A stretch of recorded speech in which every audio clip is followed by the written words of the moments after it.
Assalamualaikum warahmatullahi wabarakatuh. Modul 2.2.A.8 Koneksi antar materi modul 2.2. Perkenalkan, nama saya Lukman Abdul Rahman sebagai CGP Angkatan 10. Selanjutnya, Bapak Charhadi sebagai fasilitator dan Ibu Herlinda sebagai pengajar praktik.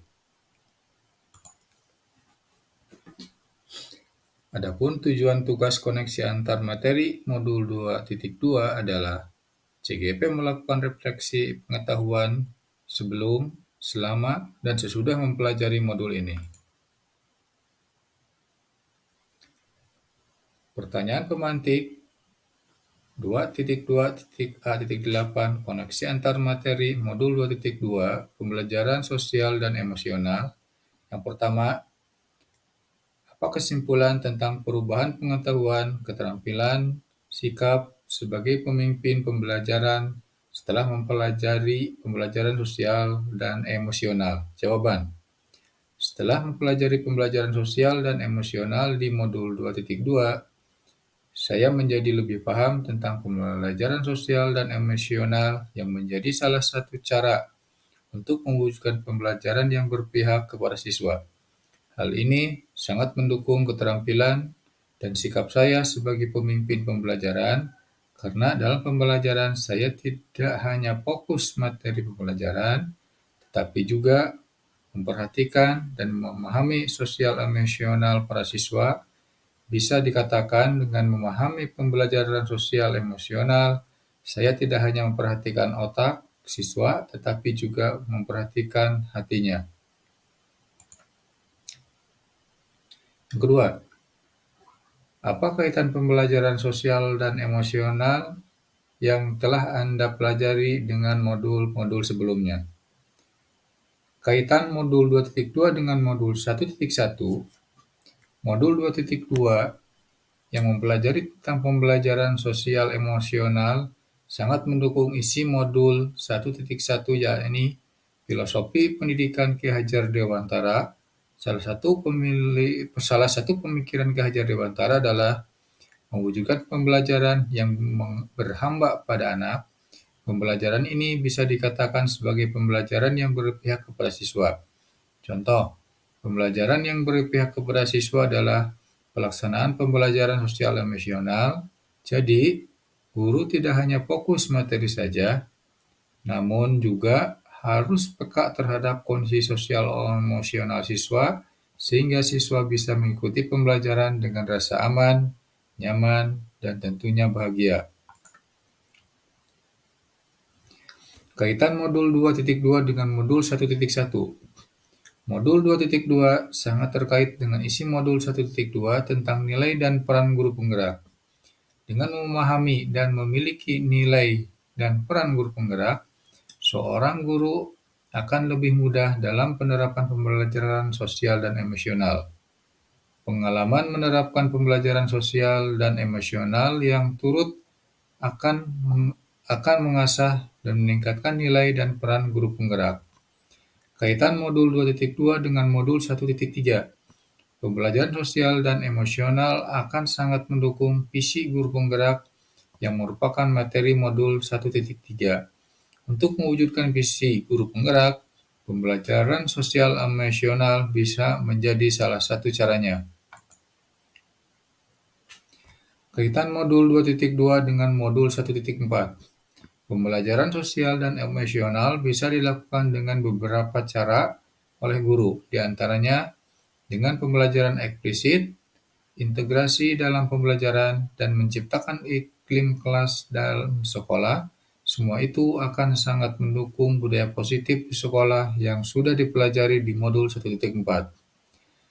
Kaitan modul 2.2 dengan modul 2.1. Modul 2.2 akan sangat mendukung isi modul 2.1, yakni tentang pembelajaran berdiferensiasi. Dengan mengintegrasikan pembelajaran berdiferensiasi dengan pembelajaran sosial dan emosional, guru akan memberikan pembelajaran yang lebih bermakna kepada siswa.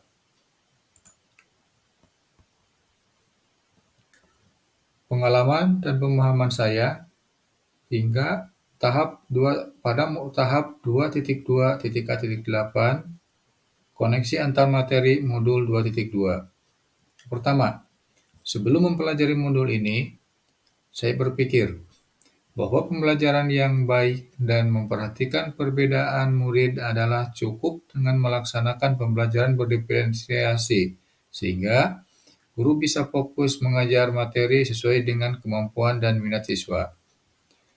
Setelah mempelajari modul ini, ternyata pembelajaran berdiferensiasi belum cukup untuk mewujudkan pembelajaran yang berpihak kepada siswa. Pembelajaran berdiferensiasi bisa digabungkan dengan pembelajaran sosial dan emosional sehingga siswa bisa lebih siap secara mental, sosial, dan emosional dalam mengikuti pembelajaran. Yang kedua, berkaitan dengan kebutuhan belajar dan lingkungan yang aman dan nyaman untuk memfasilitasi seluruh individu di sekolah agar dapat meningkatkan kompetensi akademik maupun kesejahteraan psikologis atau well-being. 3 hal mendasar yang penting yang saya pelajari adalah A. Kesadaran sosial dan emosional. Yang B. Kesadaran penuh. Yang C. Implementasi pembelajaran sosial dan emosional di kelas dan sekolah. Poin A. Kesadaran sosial dan emosional. Ada 5 kompetensi sosial dan emosional, yakni yang pertama, kesadaran diri. Kesadaran diri adalah kemampuan untuk memahami perasaan, emosi, dan nilai-nilai diri sendiri dan bagaimana pengaruhnya pada perilaku diri dalam berbagai situasi dan konteks kehidupan. Contoh kesadaran diri. Yang pertama atau yang A, dapat menggabungkan identitas pribadi dan identitas sosial. Yang B, mengidentifikasi kekuatan atau aset diri dan budaya. Yang C, mengidentifikasi emosi-emosi dalam diri. Yang D, menunjukkan integritas dan kejujuran. Yang E, dapat menghubungkan perasaan, pikiran, dan nilai-nilai. Yang berikutnya yang F, menguji dan mempertimbangkan prasangka dan bias. Yang G, memupuk efikasi diri. Yang H, memiliki pola pikir bertumbuh. Dan yang terakhir, mengembangkan minat dan menetapkan arah tujuan hidup. Yang kedua adalah kesadaran diri. Kesadaran diri adalah kemampuan untuk mengelola emosi, pikiran, dan perilaku diri secara efektif dalam berbagai situasi dan untuk mencapai tujuan dan aspirasi. Contoh, yang pertama mengelola emosi diri, kemudian mengidentifikasi dan menggunakan strategi-strategi pengelolaan stres, menunjukkan disiplin dan motivasi diri, merancang tujuan pribadi dan bersama, menggunakan keterampilan merancang dan mengorganisir, memperlihatkan keberanian untuk mengambil inisiatif, dan mendemonstrasikan kendali diri dan dalam kelompok. Yang ketiga, kesadaran sosial. Kesadaran sosial adalah kemampuan untuk memahami sudut pandang dan dapat berempati dengan orang lain, termasuk mereka yang berasal dari latar belakang, budaya, dan konteks yang berbeda-beda. Contoh, mempertimbangkan pandangan atau pemikiran orang lain, mengakui kemampuan atau kekuatan orang lain, mendemonstrasikan empati dan rasa welas asih, menunjukkan kepedulian atas perasaan orang lain, memahami dan mengekspresikan rasa syukur, dan yang terakhir, mengidentifikasi ragam norma sosial, termasuk dengan norma-norma yang menunjukkan ketidakadilan. Yang keempat, kemampuan berelasi. Keterampilan berelasi adalah kemampuan untuk membangun dan mempertahankan hubungan-hubungan yang sehat dan suportif. Contoh, berkomunikasi dengan efektif, kemudian mengembangkan relasi atau hubungan positif, memperhatikan kompetensi kebudayaan, memperhatikan kerjasama tim, dan memecahkan masalah secara kolaboratif, Berikutnya dapat melawan tekanan sosial yang negatif, kemudian menunjukkan sikap kepemimpinan dalam kelompok, dan terakhir mencari dan menawarkan bantuan apabila membutuhkan, turut membela hak-hak orang lain. Kemudian yang kelima, pengambilan keputusan yang bertanggung jawab. Pengambilan keputusan yang bertanggung jawab adalah kemampuan untuk mengambil pilihan-pilihan, membangun yang mendasar atas kepedulian, kapasitas dalam mempertimbangkan standar-standar etis, dan rasa aman, dan untuk mengevaluasi manfaat dan konsekuensi dari bermacam-macam tindakan dan perilaku untuk kesejahteraan psikologis atau well-being diri sendiri, masyarakat, dan kelompok. Contoh pengambilan keputusan yang bertanggung jawab. Poin A.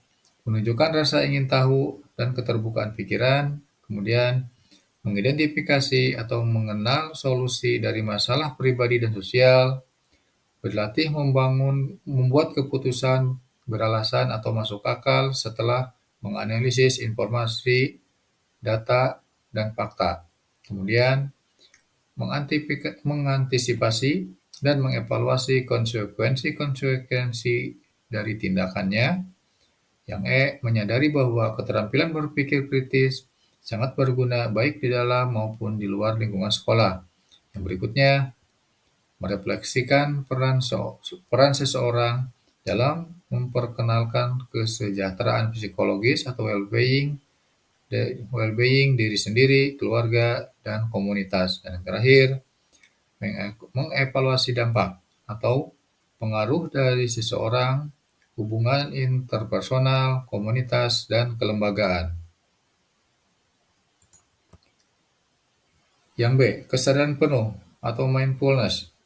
Kesadaran penuh adalah kesadaran muncul ketika seseorang memberikan perhatian secara sengaja atau sadar pada kondisi saat sekarang, dilandasi rasa ingin tahu atau tanpa menghakimi, dan kebaikan yang sebenarnya telah ada dalam diri manusia secara alami tanpa perlu diajarkan ataupun ditumbuhkan. Yang C. Implementasi pembelajaran sosial dan emosional di kelas dan sekolah. Ada 3 cara implementasi pembelajaran sosial dan emosional di kelas dan di sekolah, yakni yang pertama, pengajaran eksplisit.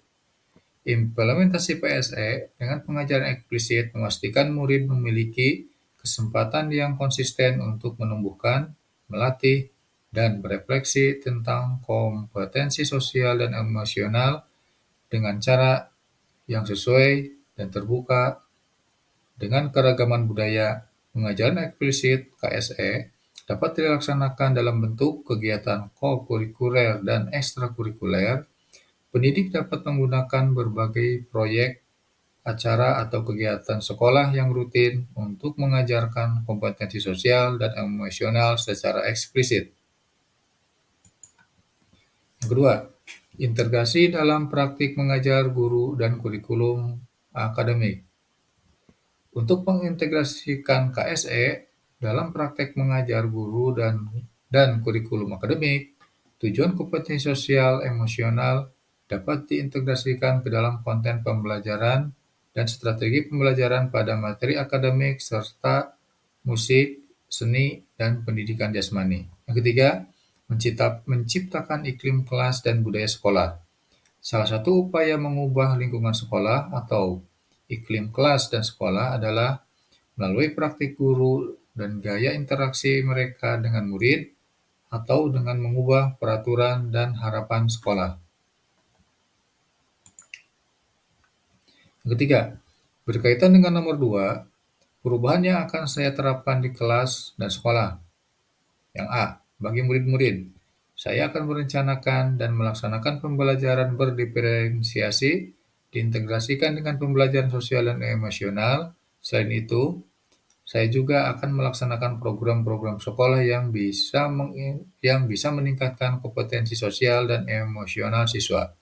Yang B. Bagi rekan sejawat, saya akan menjadi model atau teladan dalam pelaksanaan pembelajaran berbasis kompetensi sosial dan emosional, sehingga rekan sejawat bisa terinspirasi dan menerapkannya juga dalam pembelajaran yang dilakukannya. Itulah koneksi antar materi modul 2.2 yang saya buat. Semoga memberikan manfaat yang sebesar-besarnya untuk kita semua. Terima kasih. Wassalamualaikum warahmatullahi wabarakatuh.